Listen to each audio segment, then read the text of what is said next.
I'm Jarem Frye. I lost my leg to bone cancer when I was 14 years old and really just wanted to remain active. So my main goal and everything I did was to keep up with my friends, do everything that anybody with two legs was doing, and that's what I've done ever since then. I actually do more now than I think I ever would have if I hadn't lost my leg. So just love being in the outdoors and climbing, biking, skiing, just enjoying nature, and that's kind of what I do.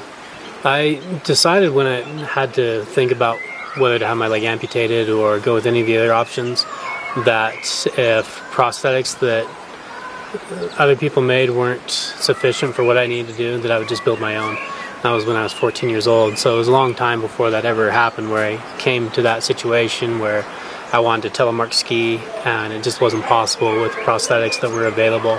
And so I was 21 at the time, and I designed my own prosthetic knee that allowed me to become the first amputee telemark skier in the world, and soon found out that it worked for a lot of other things as well. It worked for snowboarding, rock climbing, and all the different forms of skiing, and snowboarding and surfing. So it really led to a lot of things for me, and is now my career, what I do, make that available for other people around the world.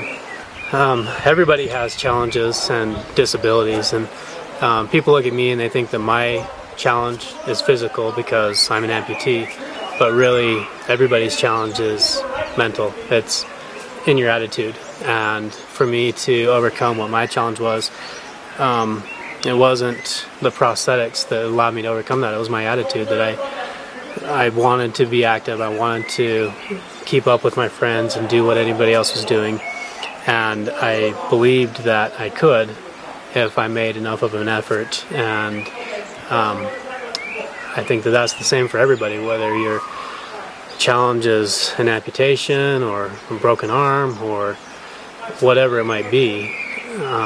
The attitude that gives you the drive to keep trying to overcome whatever it is holding you back until you finally succeed is kind of the equality moment for everybody. And that's what makes us the same, is we can all keep pushing, and it doesn't matter what the challenge is or how difficult it is. It really comes down to that attitude and that mentality of, are you going to succeed or are you not?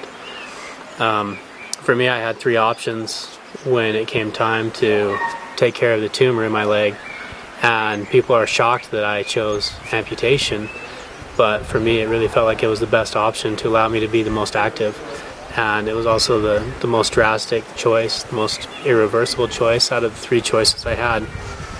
But to me, it was most important to be active and live a normal life, even if I had to do that with a less than normal body. And so having a normal body wasn't important to me, having a normal life was. And so that's the route I took. You can never be ready for every situation. So for me, to live life ready means more of your attitude towards life, being ready to take whatever comes and being willing to get out of that comfort zone and just say, yeah, I'm prepared enough that you can kind of adjust what you've got, your knowledge, experiences, and equipment to handle any situation that life throws at you. And it's the same with rock climbing. A lot of times you get on a wall and you don't know what kind of holds you're going to find. You don't know what it's going to be like. You have to go on every single climb, no matter how small it is you're exploring that, you're discovering. And just having the mentality that that's okay to discover new things and to try new things and to do something you're not completely familiar with or completely comfortable with is the only way you can be ready for life, because we haven't all lived this life yet. We haven't all been through it. There's no way you can be ready for everything in every way. You just have to be ready to adapt, and I guess that's what I do. So I'm Jarem Frye, and I live life ready.